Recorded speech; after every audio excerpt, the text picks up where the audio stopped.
Okay, we're in the museum, Jupiter Lighthouse, Jupiter Inlet Lighthouse Museum.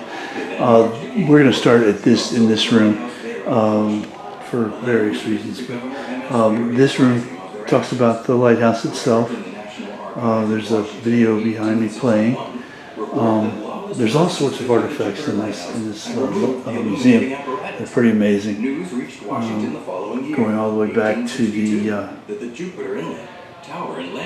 Aboriginal man, almost as soon as the lighthouse pre-Seminole it became the center of a cat and mouse game between the Union Indians and and Southern sloops used the lighthouse as a supply depot. Jonathan Dickinson and turpentine to the Bahamas. artifacts from his ship and from that time period. So anyway, we're just trying to keep moving through it. This talks about Meade and his overseeing the construction of the lighthouse. Well, actually, he designed it. Its captain would send road cutters through the inlet and into the Indian River in search of blockade runners. Fascinating stuff.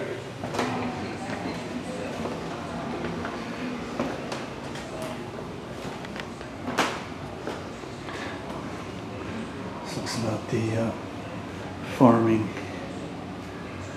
history of this area, pioneer settlement wise.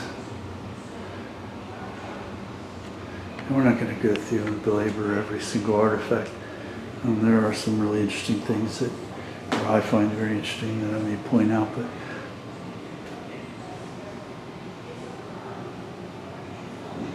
I think it would be extremely tedious to go through each and every one. This is a World War II building. This is built for the married man's quarters, I believe. I think it's a different term, but that pretty well sums it up. This talks about Trapper Nelson. He was just a regular guy with very little education, apparently, who built himself a private zoo and wound up giving tours of it. And some of those buildings still exist, but they're under state control. So I'm sure they've been refurbished, and there's a very, very limited access to it. And given the time it would take and the trouble and everything else, I'm just not going to worry about it this time. This area during the war was a radio area, I mean, for lack of a better term.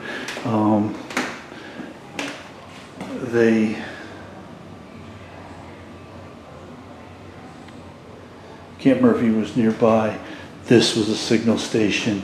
Camp Murphy was the place, the Army's place where you would go to learn how to be a radio operator, signals and radios and things like that.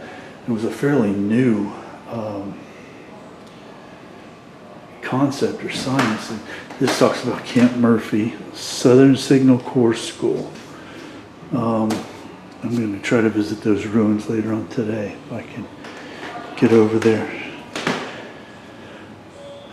And this is all World War II. These are all World War II artifacts.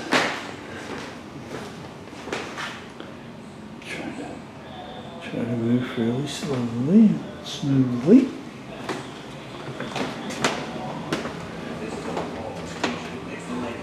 I just went in there, didn't I? Okay, coming out here. Okay, this talks about more World War II stuff.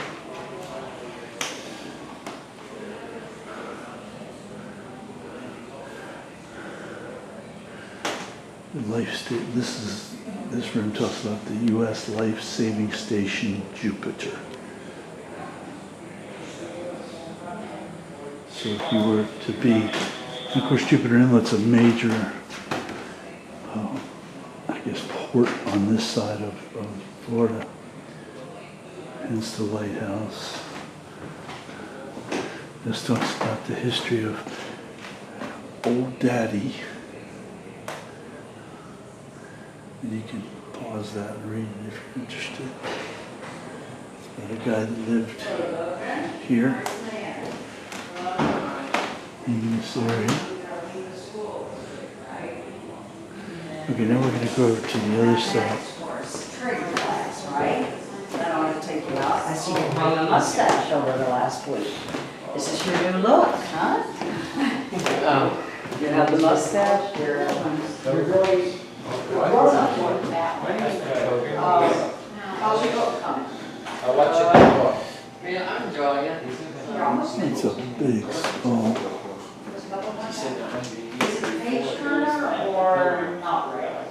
You know, those entitlements go on to the next chapter. This talks about the Seminoles and I mean, pre-Seminoles. it's a good book, I like it, and there are times when it does, and there are times when it doesn't. Yeah, Really. but this was years before, those people were like, what year? Black Seminole, Called Educated, it's supposed to be Seminole based on a Wars, true story. Battles of Loxahatchee, which we just As a visited. young child, was raised with survivalist family in the mountains of Idaho.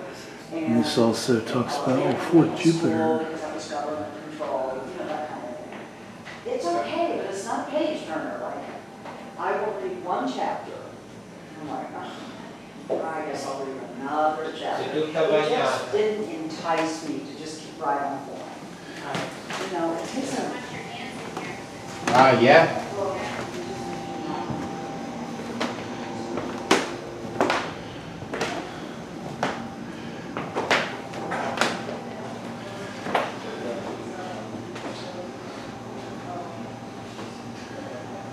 Oh, jeez.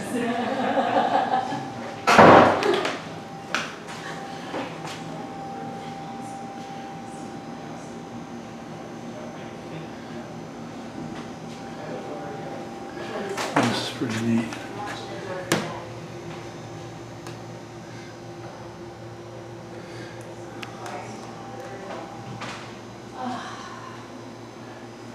Oh, look at this cannon.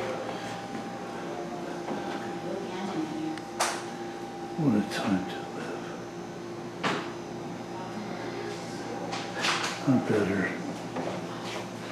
maybe, but just different time.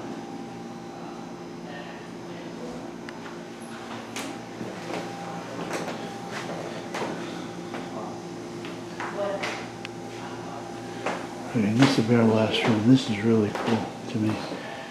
This depicts the initial meeting between Dickinson and his men and the local Indians, which were either Yaga or Yobe. I don't know how you pronounce that, but anyway, he shipwrecked here. He came near here off the coast on his way up north, further north.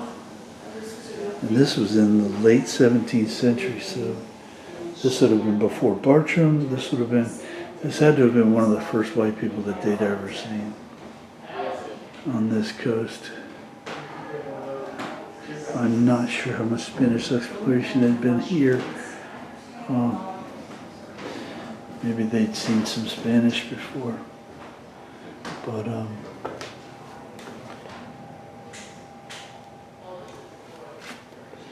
this describes Dickinson's journal. This is a ship's timber, a real deal ship's timber. This is a Spanish olive jar. Very, very cool stuff. Right here. This is the days of trade and make. Oh, yeah, yeah. Me, what do you should do?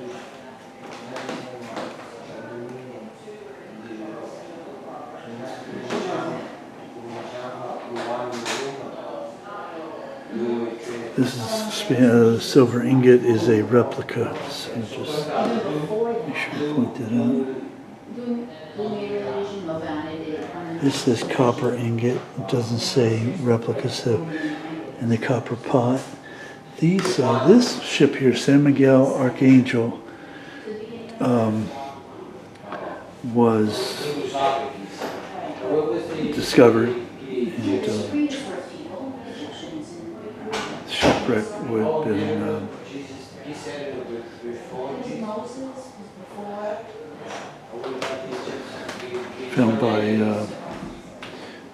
just an amateur archaeologist and dug up apparently this that he's holding must be that right there. It's very much like it.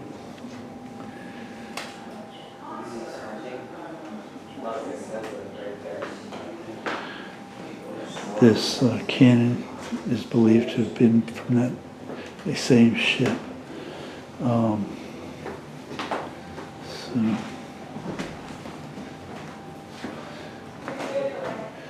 These are the tribes, John. The tribes. Maybe this was a little piece and this all this thing.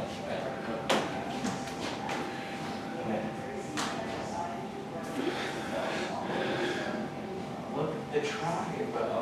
Oh, yeah. It's like the tribe and I read my name.